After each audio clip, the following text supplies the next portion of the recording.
हुजूर को दफन करके लौटे, तदफीन से फारग हुए, कब्र मुबारक में उतारा, हुक्म पूरा किया।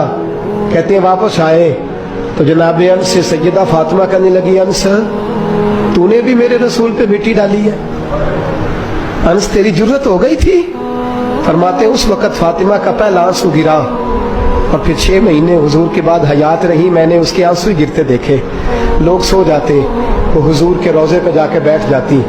कहते मैं समझाता बहलाता, लेकिन फातिमा कहती अली सब्र अपनी जगह, कर्म अपनी जगह। और मैं तुझे क्या बताऊं, बहन भाई पहले सारे चले गए, वालदा पहले छोड़ गई, अब हुजूर अलैहिस्सलातु सलाम ने भी पर्दा डाल लिया है, मुझे चार और जानिब कुछ दिखाई नहीं देता। कहते 6वां महीना था हुजूर के विसाल को।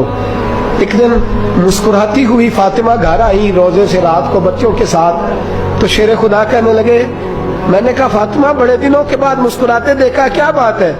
तो कहने लगी अली आज मेरी आंख लग गई थी, मुझे हुजूर ख्वाब में मिले हैं, तो मुझे हुजूर ने कहा है तू रोती क्यों है? तो मैंने कहा महबूबा मेरा दिल नहीं लगता। तो फरमाया बेटी तैयारी कर, तू मेरे पास आने वाली है।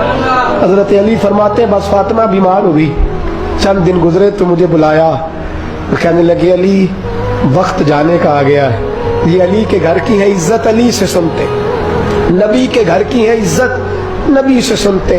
वो जिसने मुअज़्ज़ज़ किया घराने को, हुसैन पाल के जिसने दिया जमाने को, जाने का वक्त आ गया है अली।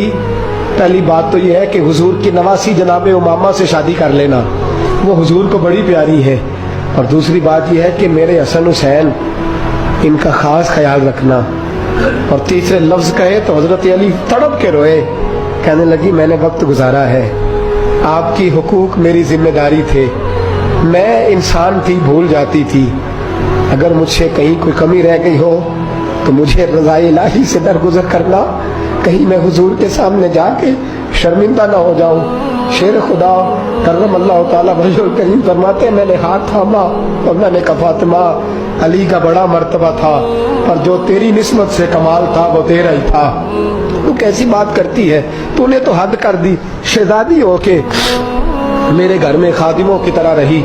हजरत फातिमा रज़ियल्लाहु ताला अन्हा का दूसरा हुक्म ये हुआ कि मुझे रात को दफनाया जाए।